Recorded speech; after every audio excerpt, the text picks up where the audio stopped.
예, 여러분 반갑습니다. 오반입니다. 오늘은 신혼여행에 대한 이야기를 한번 해보려고 하는데, 결혼하고 신혼집이 투룸이면 유럽여행은 욕심인 거야? 이렇게 글이 올라왔더라고.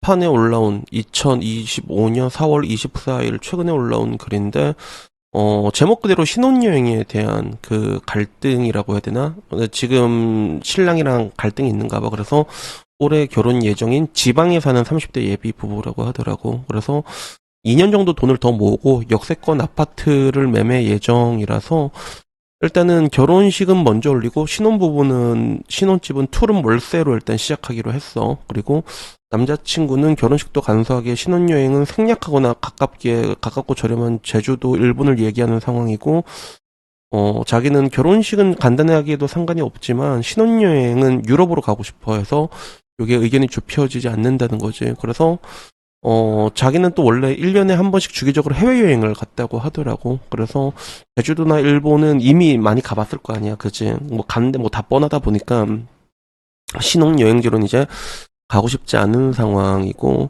남친은 원, 투룸에서 시작하는데 신혼여행 좋은 곳으로 가는 게 욕심이고 사치인 거다라고 하는 상황이고, 그래서 자기는 여행 말고는 사치를 잘 안 하는 건데 신혼여행 한 번 가는 거 유럽으로 가는 게 큰 욕심이냐 요걸로 몇 주 동안 싸우고 있다는 거야. 그래서 월급은 둘 다 280 비슷하대. 보통 이렇게 되면 여자 힘이 세지 않나? 월급이 둘 다 비슷하면 남자가 힘을 못 쓰는데, 그리고 모은 돈도 여자가 더 많은데 그러면 여자 힘이 더 셀 건데 이상하네. 남자친구가 잘생겼나? 그리고 보통 이런 경우는 여자가 하자는 대로 갈 수밖에 없거든. 근데 남친이 간소하게 가자 이렇게 굳히고 있는 그런 상황, 약간 좀 이게 보기 드문 상황이야. 내가 보기에는 여자친구가 조금 못생겼고 남자친구가 조금 잘생긴 것 같아. 그래가지고 중소기업이지만 육아휴직도 복지도 자기가 회사가 더 좋고 남친보다도 자기가 더 안정적이라서 욕심을 부리는 건데, 신혼여행 유럽 가자는 게 그게 그렇게 안 될 일인가라고 얘기를 하는 거라. 난 좀 이게 조금 이해가 안 됐거든. 보통 요런 상황이면 남자가 힘을 잘 못 씁니다. 원래 못 쓰는 게 정상이야. 근데 보통 이런 경우엔 남자가 힘을 쓸 수 있는 경우는 남자가 갑의 연애를 해줄 때, 왁구가 좀 잘생겼거나 그럴 때 아니면 이게 굉장히 힘든 그림이거든. 근데 이게 여자친구 입장에서 좀 많이 마음이 상했나 봐. 그래서 글을 올렸는데 일단은 이 반응이 좀 첨예하게 나왔어. 여 초마다 이게 덕후 반응이랑 그리고 네이트판 반응이 약간 첨예하게 다르게 나왔거든. 그래서 네이트판 배드부터 보면 신혼집을 월세로 시작하면 유럽 여행은 꿈도 안 꾸는 거 아니냐. 그렇다고 일본이나 제주도는 또 아니고 1년마다 해외여행도 좀 사치지 않냐. 씀씀이를 좀 바꿔라 라고 해서 뭐 어쩌라는 거야 그럼 도대체. 어? 유럽도 가지마. 일본이랑 제주도도 아니야. 1년마다 해외여행도 사치야. 씀씀이를 바꿔라. 뭔 말하고 싶은 거야 얘는 도대체. 그리고 둘 다 280 벌어서 투룸 월세 생활하면서 2년 만에 역세권 아파트 매매 자금이 모여요. 크크크크. 글 쓰는 뽐새가 좀 약간 좀 싸가지 없긴 하지, 그지? 그래서 지금 목돈이 있다면 월세 살진 않겠지만 크크 이래서 왜 이렇게 비비꼬였지? 지방은 생각보다 집 사는 게 그래도 서울보다는 아직까지는 쉽지. 그리고 둘이서 280이라고 해도 쌍끌이 한다고 해도 많이 모입니다. 280, 280이면 단순히 560인데 각 잡고 모으면 1년에 400씩은 모을 수 있잖아. 그러면 1년에 한 달에 400이면 1년에 4,800, 한 5천씩 모이지. 4년 하면 한 이제 2억 돈이 조금 넘게 모일 거 아니야. 그지? 그럼 거기에 이제 얹어가지고 갈 수가 있는데 뭐가 그렇게 못마땅해서 이렇게 비꼬는 댓글들이 많은지 모르겠어. 병신 같은 팔년들이, 그지? 그래갖고 월급이 280인데 1년에 한 번씩 해외여행 갔다 온 거에 충격 먹었다. 결혼해서 그러면 돈 못 모은다. 뭐 이런 얘기들이 있었습니다. 투룸의 월세 2년도 모을 거면 유럽 여행 비용 앞에서 뭐 이제 내가 보기엔 투룸의 월세로 시작한다는 말이 빡친 게 아닐까? 월급 280에 정신 차려라고 얘기하는데 여기 태반이 백수련들이 그래 성실하게 일하는 사람한테 이렇게 얘기하니까 난 좀 얼탱이가 없었는데, 반대로 이제 덕후 반응은 뭐였냐면 근데 오히려 이제 가라는 거야. 저 때 아니면 못 간다. 눈 딱 감고 다녀와라. 댓글 터진다. 신혼여행 때 안 가면 그 기회 놓치면 평생 못 간다. 가치관이 안 맞다. 힘들다. 알바로 벌어도 여행 갈 수 있는데 왜 저러냐. 그래서 덕후에선 좀 욕하는 거야. 그래서 이 덕후에서는 허니문 아니면 언제 가봄이라는 이 이야기가 되게 많았거든. 그래서 신행 유럽 가는 게 뭐라고 저렇게 사치라고 저러냐. 둘이 결혼은 어떻게 한 거냐. 숙소 로망 빼고 스위스 가지 않는 이상 충분히 가능하고 언제 유럽을 가냐. 이런 이야기 맞아. 근데 여기서도 사치가 맞다라는 얘기들도 있었는데, 결국에는 숙소만 좀 비싼데 안 묵으면 된다. 가치관이 왜 이렇게 다르냐. 이렇게 얘기가 있었고, 역세권 아파트 2년 후 매매는 확실한 거냐, 꿈이냐, 뭐 이런 얘기들이 있었는데, 일단 뭐 때문에 반응이 이렇게 베베꼬였는지 모르겠는데, 근데 저는 하나 얘기할 수 있는 게, 저런 상황이면 보통 여자가 자기가 원하는 대로 가도 될 것 같은데, 여자가 보통 얘기하자면 저렇게 가는 건데, 남자가 때를 쓰는 건가? 뭐 좀 이해가 안 되는 상황이야.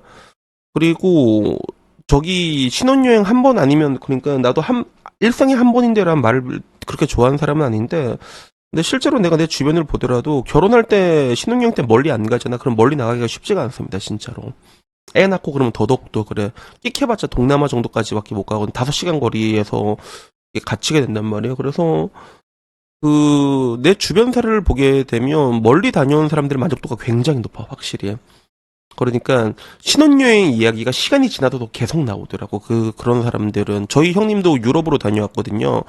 그래서 저희 형님은 스위스 쪽으로 해가지고 이렇게 다녀왔는데 유럽 쪽으로 간 사람 중에서 의외로 신혼여행 만족도가 높은 곳이 스위스가 만족도가 굉장히 높아. 경치가 좋아가지고. 그래서 스위스라던가 이탈리아 되게 좋고, 의외로 파리는 사람들이 반응이 별로 안 좋아. 사람들 매너도 없고.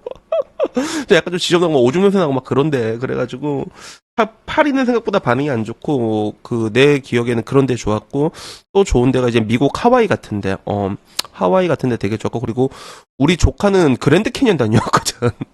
우리 조카 작년에 결혼했잖아. 걔는 그랜드 캐니언 다녀왔는데, 그거 괜찮더라, 진짜. 그래서, 한 번 갈 땐 좀 빡신데 신혼여행 땐 좀 빡시게 가는 게 좋아. 그래서 예산이 조금 많이 들긴 하지. 근데 많이 든다고 해도 이걸 조금 이렇게 압축해서 버젯을 조금 압축하잖아. 그래서 호텔 같은 것도 비싼데 안 사고, 호텔이 진짜 비싸거든 사실. 호텔 같은 거 조금 이제 뭐 적당한 비즈니스 에어비앤비나 이렇게 이 정도로 이렇게 압축해서 가잖아. 그러면 둘이서 한 5박 6일 다녀오는데 그래도 진짜 싸게 다녀오면 그래도 한 500이면 다녀오거든 그게.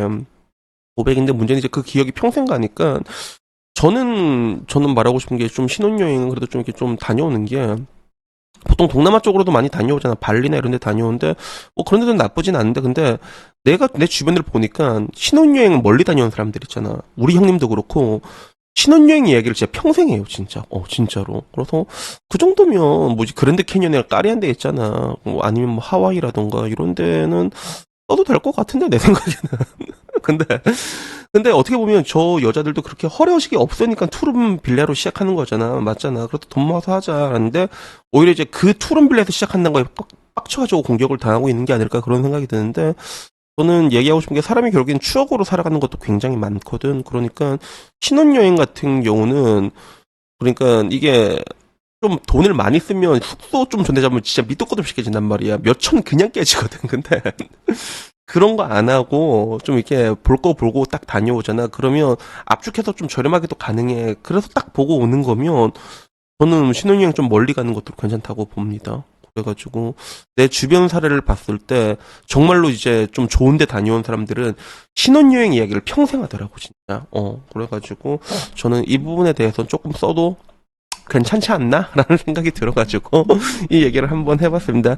그래서 뭐 결국엔 이제 스타일이 안 맞으면 어쩔 수가 없는데 근데 그래도 내가 진짜 가고 싶으면 하나 이렇게 거래를 제시하면 돼. 그래서 오빠가 좋아하는 거 내가 50번 해줄게.